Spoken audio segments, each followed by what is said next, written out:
Assalamualaikum warahmatullahi wabarakatuh. Ya, alhamdulillah buat sobat Dongeng Malam semua. Kali ini kita bertemu dalam cerita yang ke-38 di channel ini. Dan dalam cerita kali ini saya akan membawakan sebuah kisah atau cerita pengalaman dari keluarga seseorang yang ditinggal oleh salah satu anggota keluarganya yang karena kecelakaan di jalan raya yang berakibat fatal, yaitu dengan meninggalnya orang tersebut. Dan pasca peninggalan orang tersebut, dia sempat mengunjungi ke beberapa temannya mungkin untuk sekedar berbincang-bincang atau ngobrol-ngobrol ringan. Ya, sebelum kita mulai cerita ini, saya ingin mengucapkan pada sobat Dongeng Malam semua yang sudah like, sudah subscribe, sudah ninggalin komentarnya dan sudah memberi support pada channel ini. Saya doakan diberikan kesehatan, rezeki yang melimpah, serta mendapatkan kebaikan di dalam kehidupannya, amin. Ya, cerita ini saya dapat dari kawan saya sekitar tahun 2012 silam, sudah cukup lama ya, sekitar 10 tahun yang lalu kalau diambil dari sekarang. Semua nama, tempat kejadian dan hal lainnya yang mengerucut pada identitas atau lokasi kejadian ini saya samarkan untuk menjaga privasi dari korban sendiri dan keluarga yang ditinggalkannya. Ya, sebut saja namanya Mas Yadi. Nah, Mas Yadi ini adalah seorang perantau yang telah menikah dan memiliki istri dan anak, dan saat itu Mas Yadi ini memiliki satu orang anak saja. Karena usia pernikahan mereka juga belum lama, baru sekitar 4 tahunan, jadi baru dikaruniai anak satu. Dan Mas Yadi ini seperti kebanyakan orang di kampungnya, pekerjaannya adalah merantau ke ibu kota. Dia merantau ke Jakarta, bekerja di Jakarta, mencari nafkah untuk menghidupi keluarganya pun di Jakarta. Dan pada momen-momen tertentu, terutama liburan tahun baru maupun lebaran, itu adalah momen yang sangat dirindukan oleh semua perantau, tak terkecuali Mas Yadi ini. Pada momen lebaran itu si Mas Yadi memanfaatkan liburannya untuk mudik yaitu mudik lebaran, karena di situ adalah momen paling tepat untuk bertemu dengan keluarga jauh, berkumpul dengan keluarga dan bercengkrama dengan teman-teman sekampungnya atau bernostalgia lah. Nah, kebetulan saat itu di tahun 2012 motor masih merupakan kendaraan favorit untuk mudik lebaran, pulang maupun pergi, untuk arus mudik maupun arus balik, karena selain murah, simpel, dan tentunya perjalanan dengan mudik dengan motor itu cukup mengasihkan ya bagi beberapa orang, walaupun itu memang sebenarnya melelahkan, tapi terbayar semua di perjalanan dan saat sampai di rumah. Namun semua apapun yang terjadi di jalan itu memang tidak bisa diprediksi ya. Manusia hanya bisa berencana. Mereka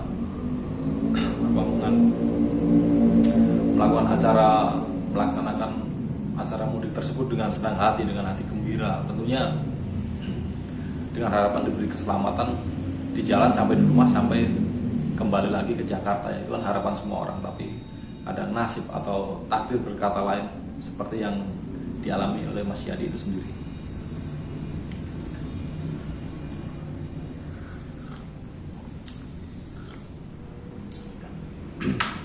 Ya, langsung ke inti cerita. Saat itu Mas Yadi sudah sampai di kampungnya, berlebaran dan bersilaturahmi, bertemu dengan keluarga dekat, keluarga jauh, berkumpul dengan orang tua dan teman-teman. Dan kebetulan saat itu di kampungnya sedang ada hajatan ya, Biasa kalau di kampung itu beberapa hari menjelang Lebaran itu ada yang hajatan, karena saat momen itu adalah momen paling tepat untuk mengumpulkan orang-orang dari daerah manapun yang mudik jauh kan, yang pada merantau jauh pada pulang. Jadi mereka istilahnya bisa ikut merayakan hajatan tersebut lah, istilahnya ikut kondangan gitu. Jadi itulah momen paling tepat. Nah, tak terkecuali Mas Yadi tersebut, karena hari ini adalah hari hajatan tetangganya, dan 2 hari ke depan yaitu hari Sabtu, taruhlah hajatannya hari Kamis, dan hari Sabtu itu Mas Yadi harus kembali ke Jakarta untuk untuk bekerja, kan hari Seninnya udah mulai aktifan pekerjaannya. Nah, di hari Kamis tersebut, antara Rabu dan Kamis, Mas Yadi pun seperti biasa berkumpul dengan teman-temannya, membantu tetangganya yang ada hajatan tersebut. Dan di situ banyak cerita dari teman-temannya, tingkah laku Mas Yadi yang aneh itu sudah mulai terlihat dari ketika ada orang hajatan pasti ada yang dagang makanan seperti mie ayam, bakso gitu kan. Nah, dia sempat makan bakso itu sampai 2 kali kan, pas ditanya sama abang baksonya, katanya, oh, makan bakso sampai 2 mangkok Mas, emang nggak kenyang, katanya. Dengan santai pun Mas Yadi pun jawab, ya nggak apa-apa Pak, belum tentu tahun depan saya bisa makan baksonya sampai kan. Kata tuang baksonya, wah kalau ngomong jangan sembarangan Mas, aja ngono gitu ya. Wah enggak, bercanda kata Mas Yadi. Nah, itu momen pertama. Dan momen keduanya adalah saat meminta kelapa muda ke lokasi sekitar hajatan. Waktu itu kalau di kampung kan kelapa bukan barang yang mahal ya, bukan barang yang mewah. Jadi apalagi pas ada orang mudik, ada orang kumpul-kumpul yang mau kelapa muda atau namanya degan lah. Nama degan itu ya udah ambil aja. Dan karena Mas Yadi ini dia jago memanjat pohon kelapa juga, bukan memanjat kelapa ya, memanjat pohon kelapa. Akhirnya dia yang memanjat dan dia menjatuhkan degan atau kelapa muda itu cukup banyak katanya. Terus kok banyak amat ya, degan turun kan. Nah, dan yang punya, kok akemen emang awak muntah, kata dia, tanya yang punya pohon kelapa, kok banyak amat kelapa mudanya, emang kamu habis? Si Mas Yadi pun menjawab dengan santai, masih dengan santai, emang dia orangnya humble gitu ya, sering bercanda-canda, sering tertawa. Gak apa-apa, ntar saya habisin, itu teman-teman juga banyak kok, kan minta ini doang Pak. Jawabannya masih sama dengan tukang bakso tadi, tahun depan belum tentu saya minta degan sampean. Dan yang punya pohon kelapa menjawab, alah kamu tuh bicara apa, atau kalau bicara yang baik-baik, katanya. Ya enggak lah, akhirnya enggak, bercanda doang Pak, katanya. Ya udah, akhirnya udah hari itu selesai, hajatan selesai, dan tibalah hari Sabtu di mana si Mas Yadi ini harus berangkat ke Jakarta.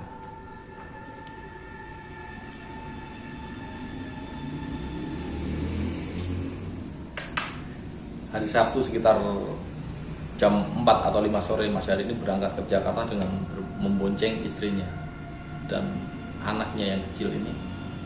Anak yang paling kecil itu kemudian dititipkan dengan saudaranya yang kebetulan membawa mobil pribadi ya, karena kasihan juga perjalanan jauh.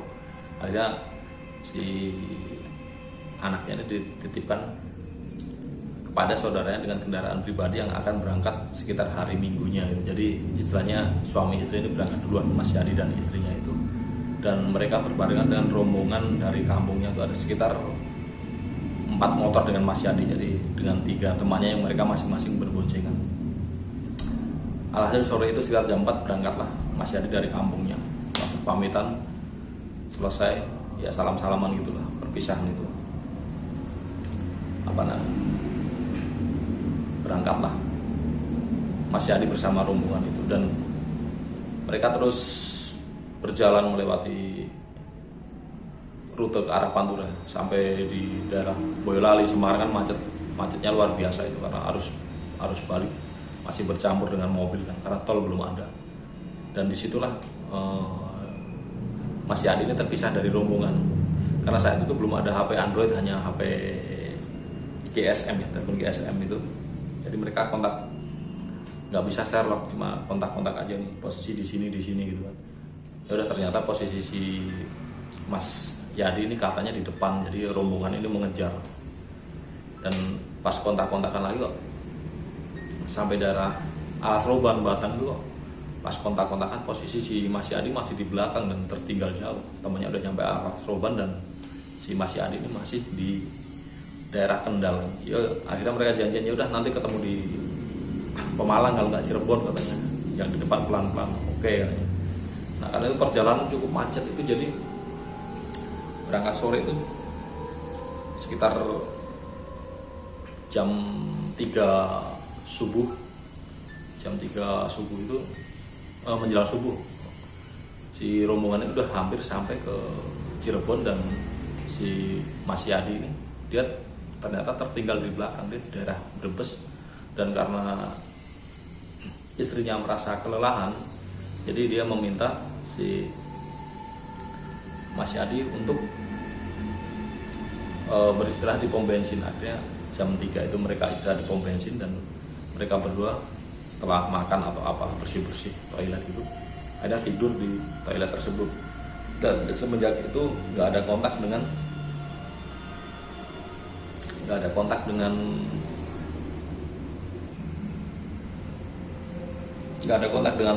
teman-temannya baik pun, karena si posisi suami istri Mas Yadi dan istrinya itu pun tertidur. Akhirnya teman-temannya ini melanjutkan perjalanan karena nggak bisa dihubungi. Nah pada pagi itu, sehabis mereka beristirahat, mereka sholat subuh jam 6 itu, kan udah mulai siang tuh jam 6. Akhirnya setelah bersih-bersih cuci muka, si Mas Yadi ini bersiap melanjutkan perjalanan tanpa menelpon temannya tadi, karena dia pikir paling udah pada ninggalin di depan. Emang sebenarnya udah ditinggal. Dan akhirnya mereka bersiap dengan istrinya, ya sudah, motor di starter, jreng, mereka pun keluar dari area pom bensin tersebut yang pagi itu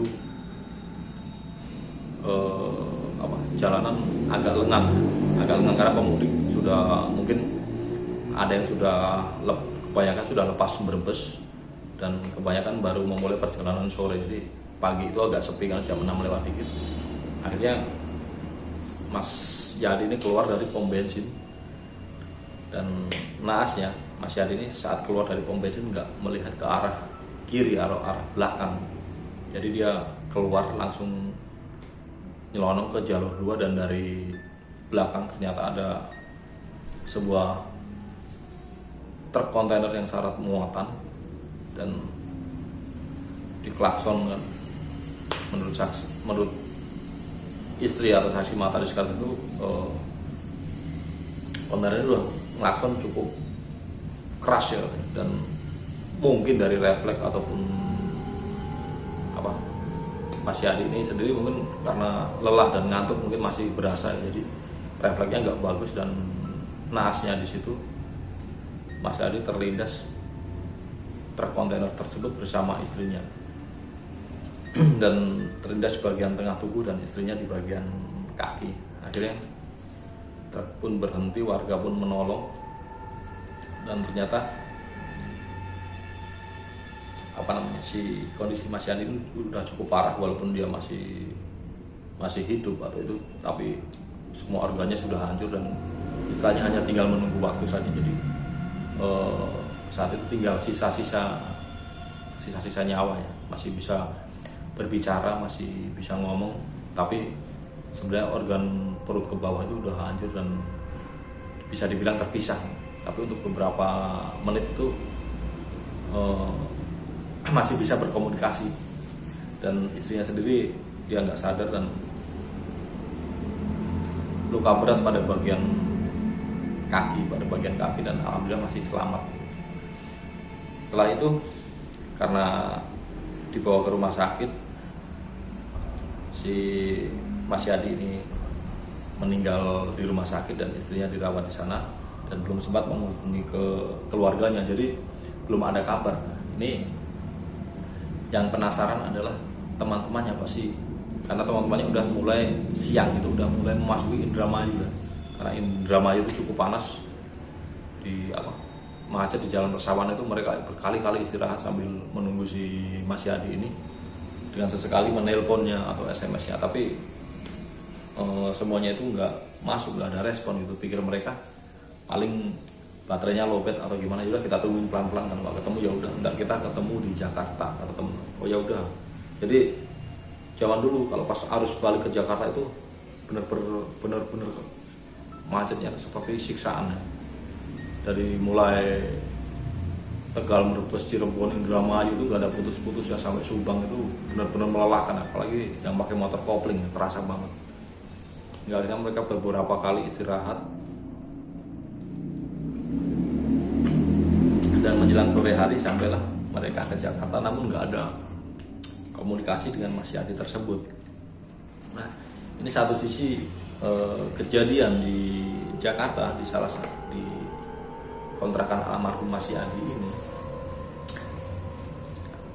Malam itu sekitar jam 10 atau 11, kan kontrakan itu hanya jejer 3 dan dia di pinggir kontrakan jejer 3, dan di samping kirinya adalah kebun kosong, dan samping kanannya ini adalah tembok-tembok rapat tapi nggak ada terasnya di belakang rumah orang. Jadi kontrakan Mas Yadi ini nyempil, dia paling pinggir dekat kebun. Nah, malam itu tetangganya yang tengah itu kan sekitar jam 10 kan mungkin cuaca nggak panas atau apa, yang ngerokok keluar sama ngopi kan. Kalau kontrakan kan dia disekat oleh tembok kayak pagar kecil yang bisa buat duduk buat ngopi. Nah, dia keluar dan dia melihat si Mas Yadi duduk di pojokan rumah tersebut, di depan kontrakannya yang duduk itulah, tempat duduk pembatas itu. Dan tetangganya pun kaget, "Weh, Mas, kapan nyampe kok nggak ada suara-suaranya tadi?" katanya. Nah, Mas Yadi pun nengok katanya, "Oh ya udah nyampe tadi pagi ya, kecapean saya tidur," katanya. "Oh, lambanya nggak ikut?" "Ikut, cuman masih di belakang sono sama apa, pokoknya jawabnya nggak jelas, cuman di belakang sono masih sama siapa gitu." Terus kembali bertanya, "Sama naik motor lagi?" "Iya, orang motor dibawa lagi, kan di sini buat kerja Mas," katanya. Nah, tapi dari cara komunikasi si Mas Yadi ini logatnya udah bukan kayak logat pas biasanya, kan dia banyak bercanda pokoknya celela-celela kalau kata orang Jawa. Itu dia ngomongnya serius, datar, terus padat gitu aja, tanpa basa-basi lah, cuman langsung ke pokok pertanyaan atau menjawab itu sendiri. Dan hingga akhirnya si tetangganya juga, "Lah, tak bikin kopi dulu ya Mas, biar ngopi bareng." Nah, Mas Yadi pun jawab, enggak usah, ini aku mau ke tempat saudaraku." "Malah nggak apa-apa." Akhirnya ini masuk, yang tetangga itu masuk ke rumah, dia niat mau bikin kopi kan, dia bangun nyuruh itunya, "Bu, bikin kopi satu buat Mas Yadi," katanya. "Oh, emang udah nyampe?" "Udah, tadi pagi," katanya. "Kok nggak ada suara-suaranya ya? Terus anaknya nggak ada suaranya?" "Nggak tahu," katanya. "Ya udah." Akhirnya istrinya bikin kopi, dan si tetangganya itu masih nungguin di dalam, keluar sekalian bawa kopi udah jadi. Nah, setelah nunggu beberapa menit, rebus air dulu kan, kopi udah jadi, dibawa keluar, pintu dibuka, katanya dilihat ke sisi kiri, kan kontrakannya paling ujung sebelah kiri yang dekat kebun itu. "Loh, ini orang kemana?" Kata, "dibikin kopi malah nggak ada." Akhirnya kopi ditaruh di tempat duduk tadi, dia panggil, Mas Yadi, ngopi nih, ngopi udah dibikin sama istriku, sayang nih." "Mas," ketok-ketok, nggak ada. Coba ketok-ketok gitu ya, Mas Yadi." Nah, kemudian karena dia kan ke depan terasnya Mas Yadi itu, kok di sini nggak ada sendal, terus debu di depan terasnya itu masih banyak. Loh, tadi itu Mas Yadi apa bukan ya? Tapi Mas Yadi kok, katanya. Ya udah, karena merasa aneh akhirnya dia ngopi sendiri di situ, dan setelah itu nggak ada kejadian apa-apa lagi.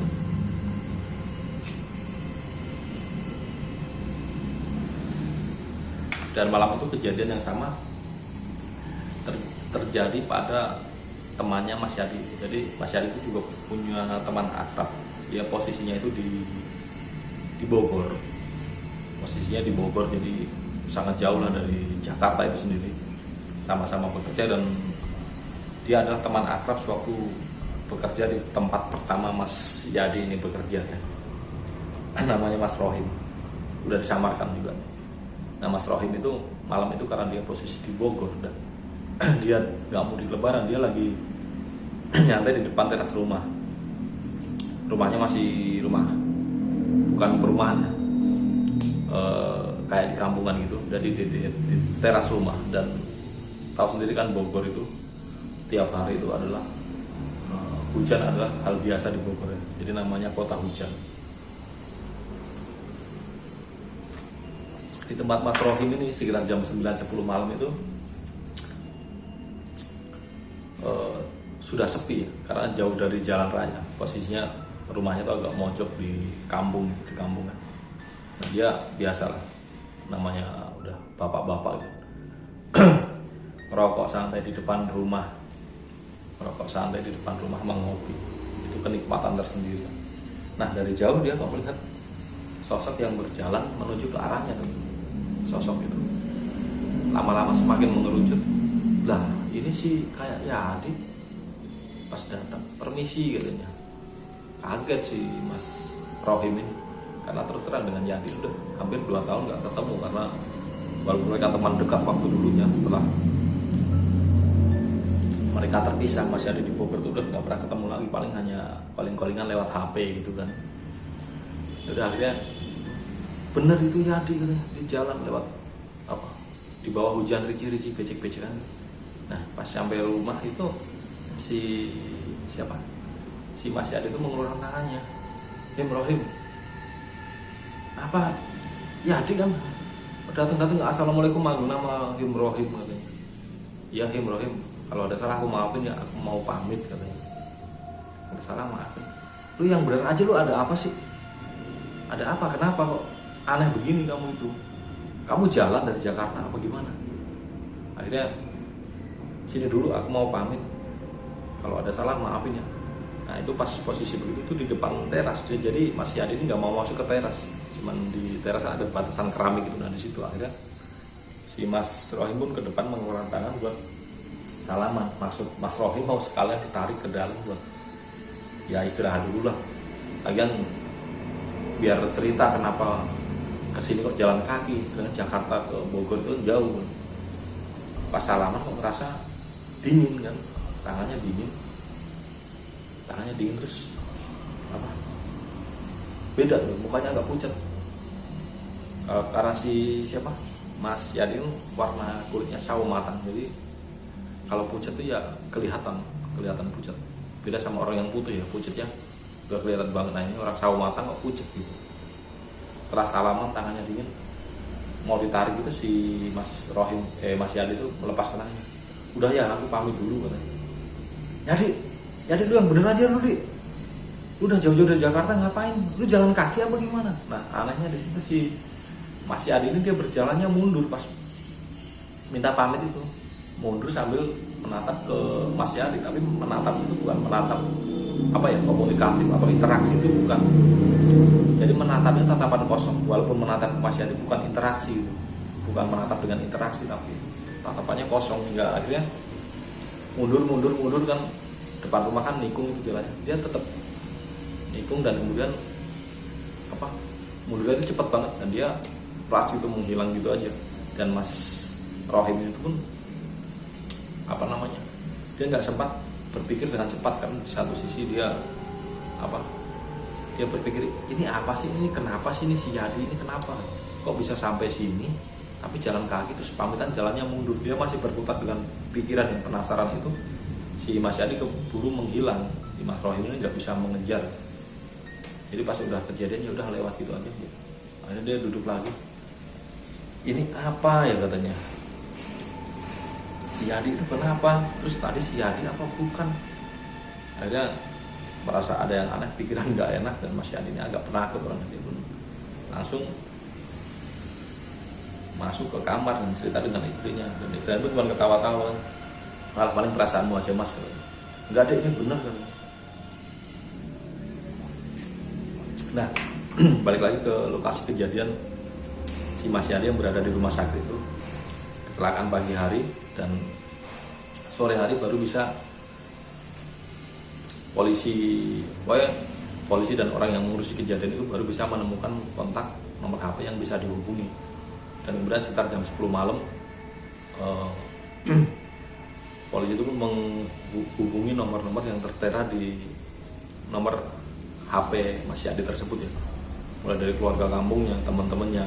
Nah, langsunglah berita itu menyebar ke teman-temannya, dan rombongan yang tadi meninggalkan Mas Yadi itu mendengar berita itu dan mereka sangat shock ya. Astagfirullahaladzim, Yadi ya. Tadi kalau tahu itu tak tungguin, katanya begitu kan. Akhirnya berita itu pun menyebar dan sampailah ke tetangganya Mas Yadi kontrakan itu, dan tetangga kontrakan pun bingung akhirnya dan mereka kaget. Oh, astagfirullahaladzim, Yadi udah nggak ada dari pagi, berarti kecelakaannya pagi ya. Berarti yang tadi malam itu siapa? Berarti yang tadi malam itu mungkin dia mau pamit atau apa ya, mungkin jin khorin atau ya, pokoknya apapun yang terjadi itu semoga Yadi mendapat yang terbaik dan keluarga yang ditinggalkan diberikan ketabahan, kata tetangga tersebut. Dan karena tetangga tersebut udah paham dengan kejadian itu, oh pasti ini ada hubungannya dengan meninggalnya Yadi, dan mungkin kebiasaannya seperti itu, dan dia hadir di sini tuh bukan Yadi lah, istilah khorinnya lah gitu. Dan berita itu sampai kepada Mas Rohim, dan Mas Rohim pun baru paham, dan dia pun terduduk ya, merenungi apa yang terjadi, karena dia mendapat kabarnya itu pagi, yang ngabarin temannya Mas Yadi gitu. Akhirnya dia berpamitan kepada istrinya, Mas Yadi ini kan akan dibawa ke kampung dan dikebumikan di kampung kan. Si Mas Rohim ini pun bilang sama istrinya, aku mau ke tempat Yadi temanku, kejadian begini gitu. Oh ya udah Mas, nggak apa-apa, itu teman baik, teman seperjuangan. Dan aku baru ingat dulu itu sempat bercanda gimana Mas? Ya Him, ntar kalau siapa yang pergi duluan, kalau kita jauh jangan lupa pamitan ya. Pernah bercanda seperti itu, pas itu saya keplak kepalanya, ngomong yang benar aja katanya. Enggak, kita kan berteman baik nih, siapa yang pergi duluan ntar ngabarin ya, atau pamitan gimana ya, kata almarhum Mas Yadi begitu. Oh gitu ya, ya katanya. Ya udah nggak apa-apa, kamu pergi ke sana. Akhirnya pagi itu Mas Yadi berangkat ke kampung halamannya, Mas Rohim berangkat ke kampung halaman Mas Yadi dan ikut mengikuti prosesi pemakaman dari Mas Yadi tersebut. Dan dari sinilah cerita tergabung, dan cerita potongan-potongan cerita ini tergabung dan dikumpulkan. Ternyata si almarhum Mas Yadi ini pernah punya janji dengan Mas Rohim, kalau siapa yang pergi duluan akan pamitan gitu kan. Yang pamitan malam itu entah siapa, entah khorinya atau entah yang lain, pokoknya itu adalah suatu isyarat atau cara Mas Yadi memberitahu kepada tetangganya, kepada Mas Rohim itu sendiri. Ya, apapun yang terjadi itu adalah kehendak Allah Subhanahu wa taala. Kita doakan yang terbaik untuk Mas Yadi dan keluarganya, semoga diterima di sisinya untuk Mas Yadi ini sendiri. Dan cerita yang ke-38 memang nggak begitu seram, tapi dari sini kita bisa mengambil hikmah dan mengambil pelajaran tentang keselamatan, tentang kewaspadaan dan kehati-hatian di jalan raya. Karena apapun itu di jalan raya, sepersekian detik bisa mengubah hidup seseorang. Ya, semoga untuk sobat semua selalu diberikan keselamatan di jalan, diberikan kesehatan, tidak ada aral tentang suatu apa ya, dan bisa ambil hikmah dan pelajaran dari kejadian ini. Ya, bagi sobat semua yang mempunyai cerita horor atau pengalaman mistis dan ingin diceritakan kembali, ataupun sebagai nostalgia atau pembelajaran, sebagai nostalgia atau untuk diambil hikmahnya ataupun sudah hiburan, bisa kirimkan ceritanya dalam format teks maupun audio ke alamat email ini jackminator@gmail.com, atau nanti di akhir acara saya sertakan alamat emailnya. Ya, untuk cerita kali ini cukup di sini dulu. Saya ucapkan terima kasih pada sobat Dongeng Malam semua yang sudah like, sudah subscribe, sudah meninggalkan komentarnya, dan terima kasih atas supportnya. Apalagi kalau ada yang nge-share tentang channel ini, saya ucapkan terima kasih. Semoga sobat semua diberikan kesehatan, rezeki yang melimpah, serta mendapatkan kebaikan di dalam kehidupannya. Ya, dari saya cukup sekian. Wassalamualaikum warahmatullahi wabarakatuh. Salam Dongeng Malam.